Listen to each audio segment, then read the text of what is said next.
a construção da nação, assim como o território, também a nação, isto é, um povo ou sociedade com traços culturais comuns, com um sentimento de identidade. A identidade nacional foi o resultado de um processo de uma construção que levou centenas de anos. Por exemplo, entre os séculos XVI e XVIII, as pessoas livres, isto é, as que não eram escravizadas, que aqui viviam não se consideravam brasileiros, mas sim portugueses vivendo na colônia. Os indígenas, bem como os negros trazidos na África, também não se identificavam como brasileiros, somente depois da abolição da escravidão no final do século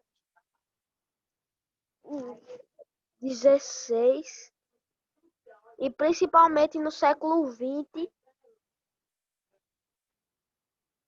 é que se expandiu a ideia de uma nação brasileira. Com isso, praticamente todos que vivem nesse território passaram a se considerar brasileiros. Mas por conta de reações contrárias, bom dia, levou certo tempo para a inclusão dos afrodescendentes e dos indígenas nessa ideia de nação. O nacionalismo ou identidade nacional é algo indispensável para a formação de uma nação. No Brasil, essa identidade só se consolidou no século passado, em especial a partir dos anos 1930, embora tenha começado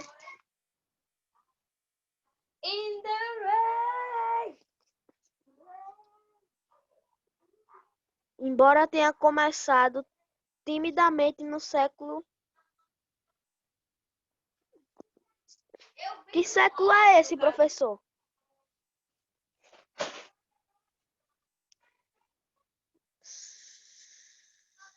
Século XXI.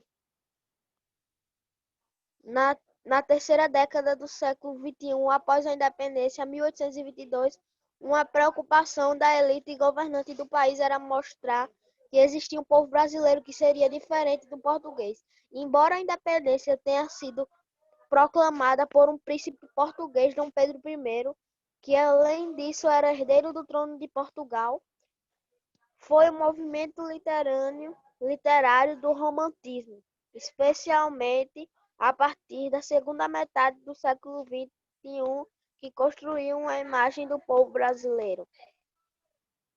A mistura entre os portugueses, os indígenas e os africanos, que teria criado nesta terra um gente e uma cultura diferentes daquelas de Portugal e dos povos nativos. O principal autor romântico que ajudou a construir essa ideia de povo e nação brasileiras foi José de Alencar. Depois de Alencar, vários outros atores contribuíram para a imagem da nação brasileira como resultado da mestiçagem, mas foi a partir dos anos 1930, com o governo de Getúlio Vargas, que o Estado brasileiro procurou reforçar e consolidar essa identidade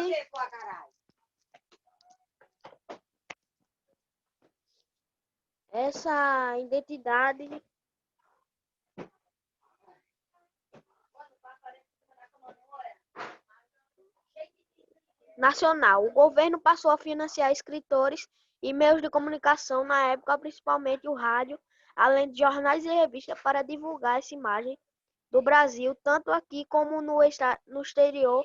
Para isso foram criados símbolos que seriam típicos de nossa nacionalidade. A feijoada, que seria a comida brasileira típica, o futebol, a paixão do brasileiro, o samba e o carnaval, nossa música e festa popular, além de outros como a capoeira.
Professor, passa a página.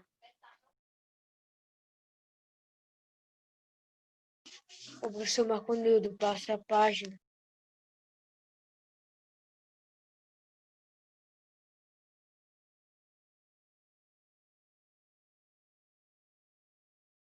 Professor, página.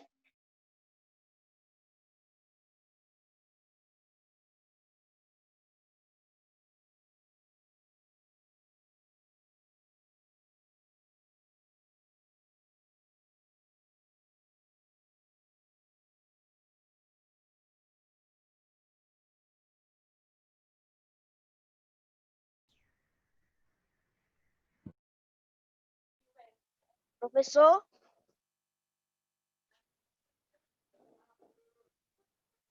Professor?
O professor Marconildo, Everton teve que sair para resolver os problemas dele.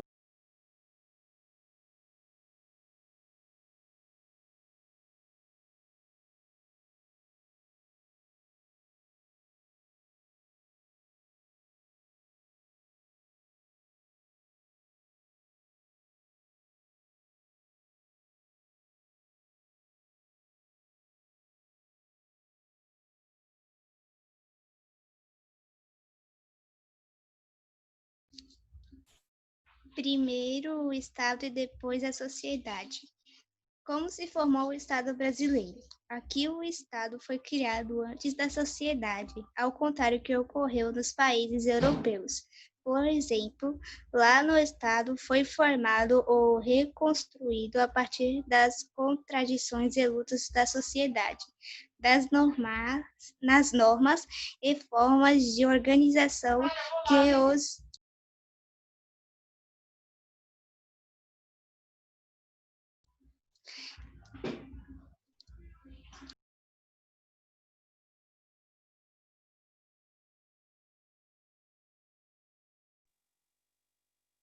Quem é que está lendo, gente? É Natália, né? Professor Marconildo? É Natália que está lendo. É. É Natália. Bom, continua, Natália. O professor Marconildo, Everton teve Oi. que sair. Everton teve que Certo. sair, Everton. Eu vi aqui. Tá bom, então. Aí, Natália, continue, por favor. Das normas e formas de organização que os diversos grupos humanos desenvolveram no decorrer da história. Portugal criou primeiras instituições estatais, capitanias hereditárias e governo central, no período colonial. E só depois disso buscou mão de obra. Trouxe a África e escravizou. Também os indígenas foram escravizados e permitiu-se a vinda de pessoas livres europeias. Em geral pobres, a sociedade, portanto, foi criada para servir aos objetivos da metrópole colonizadora e os dominados sofriam violências, castigos físicos de escravo, prisões arbitrárias de pessoas livres, pobres, grandes proprietários de terra, usando jagunços para tomar areias de famílias, etc. A precedência do Estado sobre a sociedade gerou um sistema político autoritário em que os governos muitas vezes não se preocupam em servir a sociedade, mas servir dela com os seus estados, em particular dos governantes, pudessem ser o dono do país. Esse é um dos motivos porque até hoje os direitos do cidadão do Brasil constituem algo tão difícil de se garantir, em vez de serem uma realidade afetiva. Eles são, em grande parte, uma promessa e uma conquista a ser realizada e uma batalha que envolve todos nós.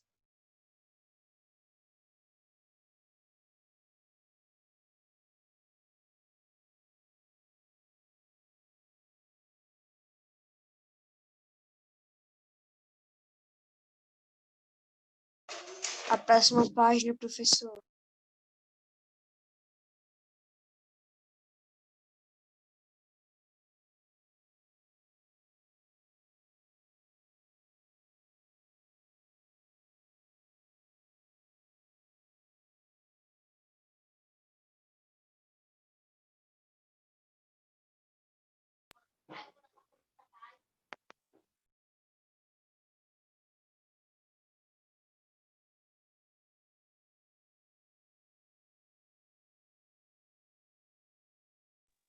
Leia aí, ô Miquel, sobre os símbolos brasileiros.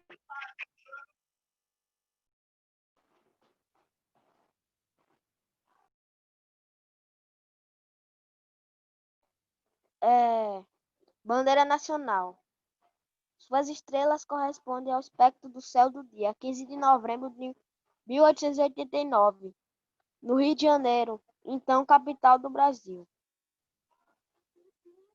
Brasão nacional, elaborado na presidência de Deodoro da Fonseca e de uso obrigatório pelos três poderes da República, pelas Forças Armadas e nos prédios públicos. Selo nacional é usado para autenticar atos do governo, diplomas e certificados expedidos por escolas oficiais ou reconhecidas. Hino nacional. Detalhe da primeira página da partitura do hino nacional. Sua letra é de Orcio Duque Estrada e data de 1909, mas foi oficializada apenas em 1922. Então, para uma nação ser nação, ela precisa ter esses símbolos aqui: o brasão, a bandeira, o selo nacional e o hino nacional, tá certo? Vamos partir para a próxima, e quem vai ler o próximo é Niedson. Natália diz que Niedson saiu.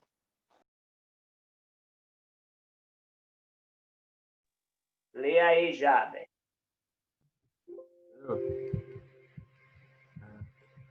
O que é economia? O que é economia? É crescimento econômico. E indicadores são importantes para avaliar a situação econômica do país e a qualidade de vida da população. Existe desigualdade na sociedade brasileira. Este capítulo discute essa discussão.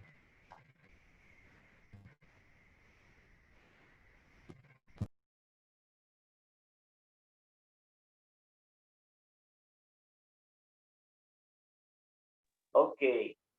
Natália, lê aí então, Natália.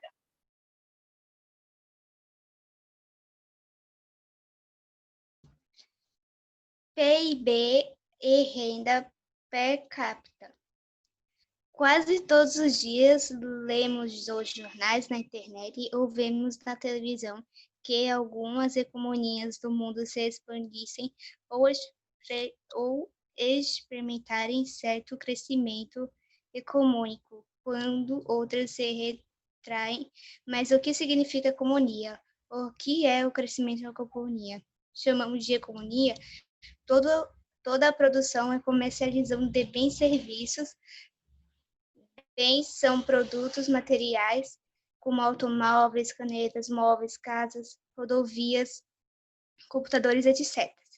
Serviços são atividades que não produzem bens físicos, mas são importantíssimas para a economia, tais como o comércio, dos transportes, das telecomunicações e setor bancário. As atividades remuneradas exercitadas por uma grande diversidade de profissionais, como professores, advogados, contadores, médicos, etc.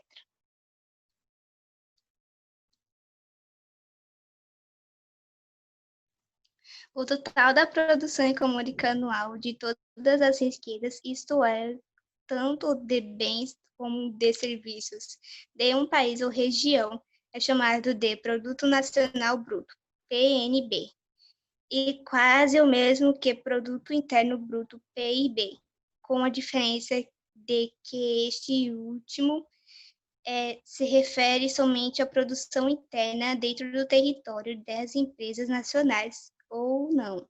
Já o PNB engloba toda a produção nacional, inclui os capitais recebidos do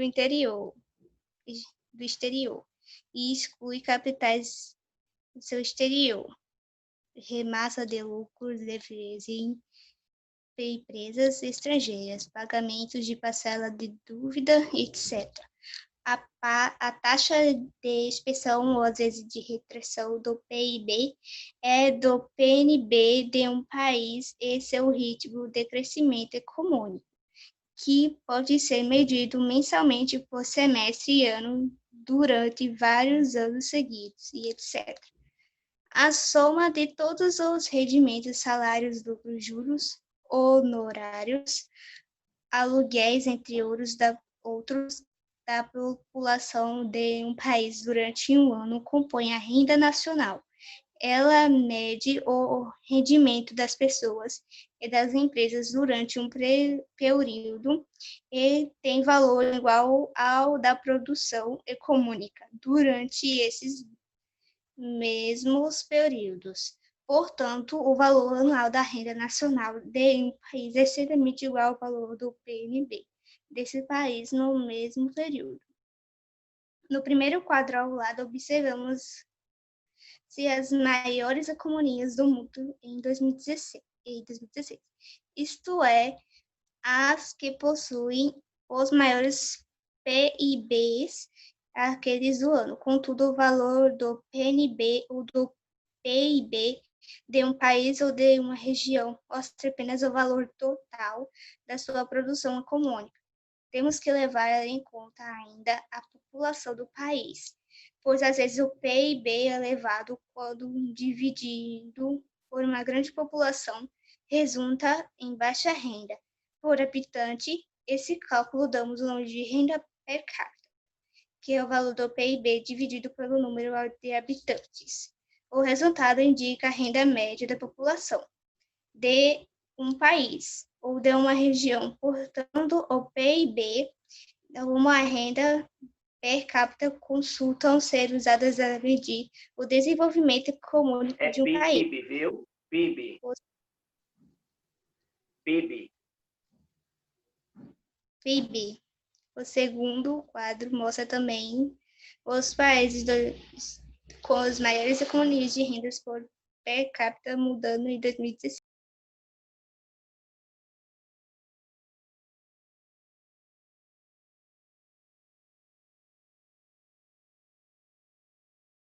Niedson, lê aí, Niedson.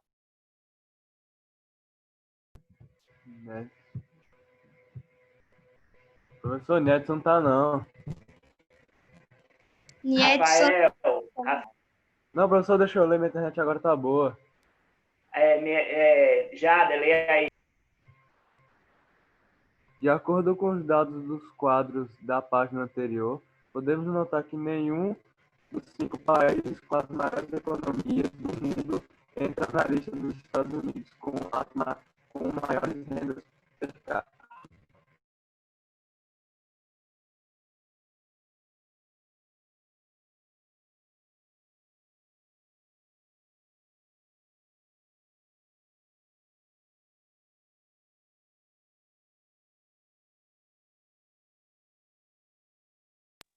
Cadê Jader? Ele caiu, foi? Rafael, lê aí para mim, desde o início. Quando Jader voltar, a gente retoma com Jader. Certo, professor. De acordo com os dados dos quadros da página anterior, podemos notar que nenhum dos 5 países com as maiores economias do mundo entra na lista dos estados com maiores rendas per capita. O país com a maior renda per capita é Luxemburgo, nos Estados Unidos. Luxemburgo, com a renda média anual por habitante superior a $100.000.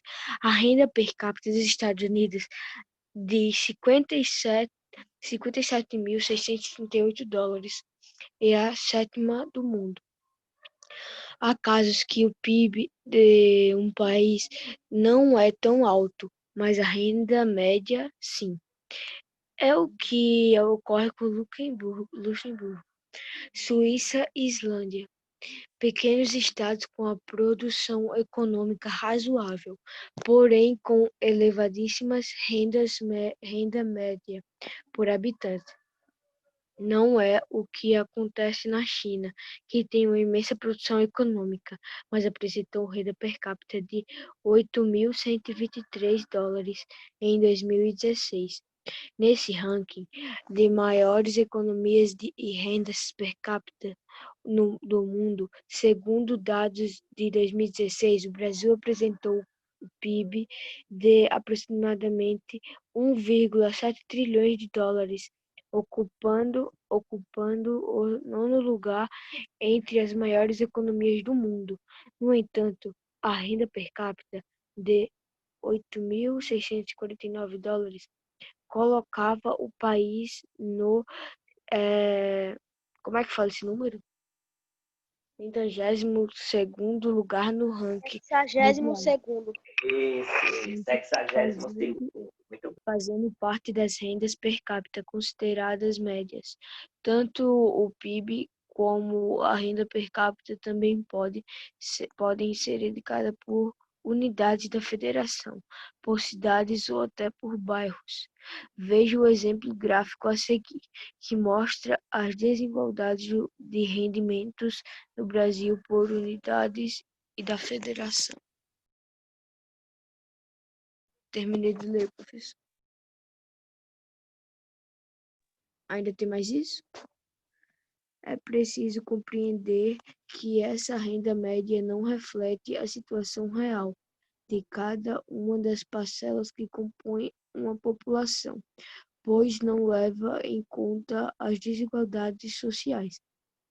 Por exemplo, quando se diz que o consumo médio de carne bovina do Brasil é de 30 quilos por ano, isso não significa que todos os brasileiros consomem essa quantidade. Enquanto uns consomem uma quantidade maior, o consumo da maioria é bem menor. O mesmo ocorre na renda per capita.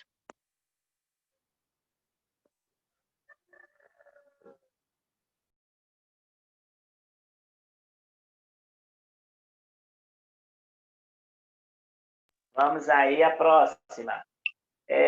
Gente, Miquel, lê aí, distribuição de renda. Distribuição da renda. Um indicador importante da situação econômica e social de uma população é a distribuição social da renda, que mostra como está distribuída a renda nacional pela população, se está muito ou pouco concentrada. Outro importante indicador é o índice de Gini, usado internacionalmente para medir as desigualdades sociais. Vai de zero, situação hipotética na qual a renda nacional está distribuída de forma totalmente igualitária entre a população, até situação também hipotética na qual uma única pessoa concentra toda a renda do país. Portanto, quanto menor for esse índice, mais igualitária será a distribuição social da renda. Inversamente, quanto maior for o índice, maior a concentração da distribuição da renda entre a população, geralmente nos países ricos ou desenvolvidos. A renda nacional é menos concentrada do que nos países pobres ou subdesenvolvidos e em parte das economias emergentes.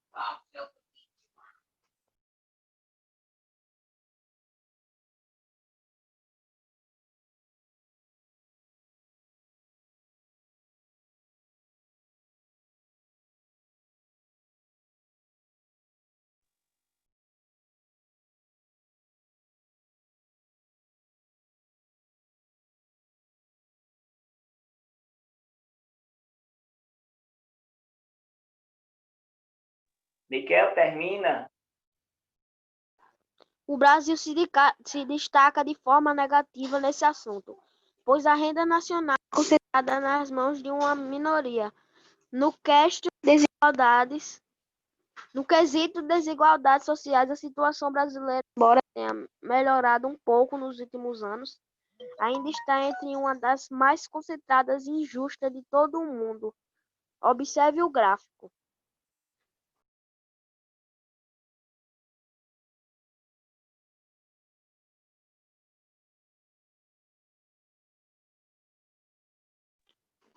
Professor, Jader disse que a internet dele caiu, a conexão está estável. Tá certo, beleza. Lê aí, Miquel, isso aí, indicadores sociais, por favor. Lê aí, Miquel, esses indicadores sociais, por favor. Tá. Indicadores. Há ainda outros indicadores do desenvolvimento humano ou social de uma sociedade. Um deles é a escolaridade da população. Todo país desenvolvido tem uma população com escolaridade média elevada. Observe-se o contrário nos países em desenvolvimento e subdesenvolvimento, muitos deles com elevada porcentagem de analfabetos. Em países desenvolvidos como a Canadá, a Áustria ou a Dinamarca, por exemplo, a taxa de analfabetismo entre a população com 15 anos de idade ou mais é praticamente zero. No Brasil, é de 7,2%.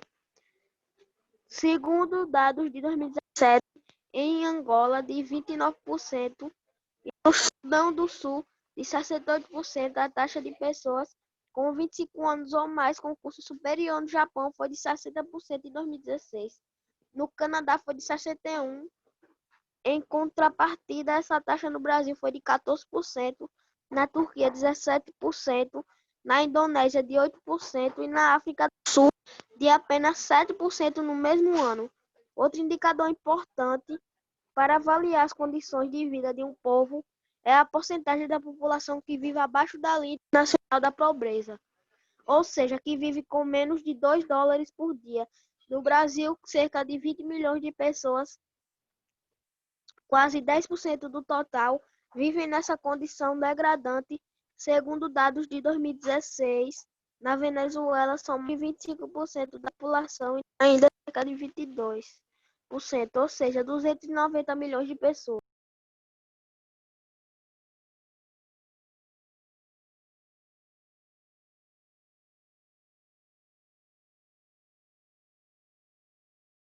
Continua, Miquel, restinho.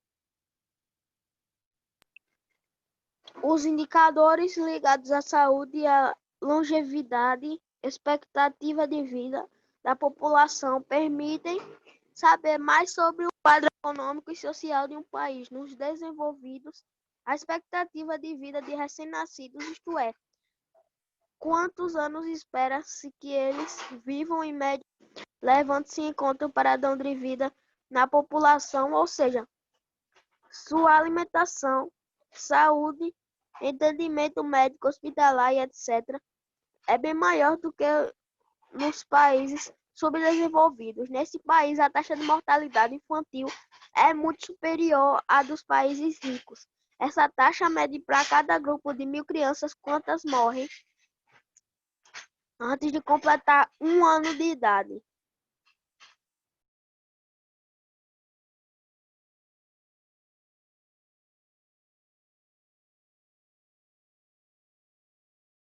Miquel, termina essa outra partezinha aqui do mapa.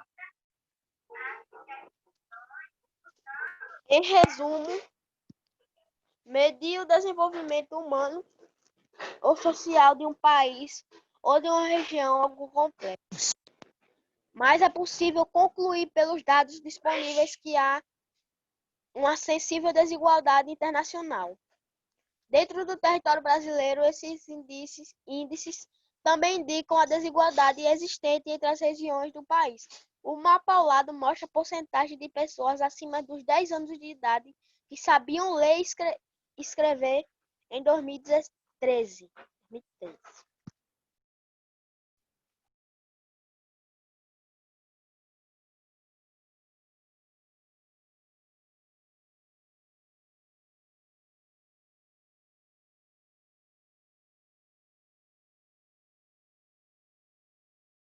Rafael, leia aí sobre índice IDH. Até o final dos anos 1980, apenas os indicadores econômicos, como o PIB ou PNB, não sei como fala isso, além da renda per capita, eram utilizados para medir o desenvolvimento de um país ou região. Os estudiosos, todavia, sempre alertaram de que esses indicadores econômicos, apesar de importantes, são insuficientes, pois não levam em conta os aspectos sociais aos humanos. Daí a Organização das Nações Unidas, ONU, ter dado maior ênfase a dois fatores que antes eram negligenciados: a saúde e a educação das pessoas, que passaram também a ser medidos para avaliar o grau de desenvolvimento de cada país. Com isso, surgiu um novo critério para estudar o desenvolvimento. Eita, minha câmera bugou, peraí. O desenvolvimento econômico e social dos estados nacionais. O Índice de Desenvolvimento Humano, IDH, criado em 1990, ele introduziu uma mudança significativa de maneira de medir o desenvolvimento de um país, pois leva em conta também aspectos sociais da população. Ele passou a ser medido em praticamente todos os países do mundo e divulga os resultados por meio de relatórios anuais. O cálculo do IDH de cada país é feito com base nos índices de renda, saúde e educação, chegando-se a valores em uma escala que vai de 0 a 1. O índice 1, jamais alcançado em nenhum país, corresponde a uma situação perfeita, isto é, taxas excelentes em todos os indicadores, como a alta renda per capita, toda a população, toda a população adulta com muitos anos de estudos, cadê eu? Onde eu estava? Adulta com muitos anos de estudos e expectativa de vida altíssima. O índice, o zero, também é inexistente. Na prática, seria uma situação extremamente precária, de baixíssima expectativa de vida e renda média, além de altas taxas de analfabetismo, o que indicaria uma enorme pobreza. Os países que possuem IDH mais próximo a 1, superiores a 0,8, são os considerados desenvolvidos. Os que possuem esse indicador mais próximo de 0, inferiores a 0,550, são os subdesenvolvidos e as nações que possuem esse indicador no nível intermediário. E esses valores são considerados pelas organizações internacionais como em desenvolvimento. Há ainda o IDHM, que é o Índice de Desenvolvimento Humano Municipal. Ele utiliza os mesmos critérios do IDH, porém calcula os índices de municípios e a unidades da federação. Observe o mapa ao lado e repare nas diferenças internas no Brasil. Pronto, pessoal. Estudamos IDH, IDHM e outras coisas, os símbolos nacionais, e vai terminar a aula. Muito obrigado pela presença. Até a próxima aula de português, viu? Tchau. Tchau. Tchau. Tchau, obrigado. Peraí, sexto ano. Não é vocês não, tô falando sétimo.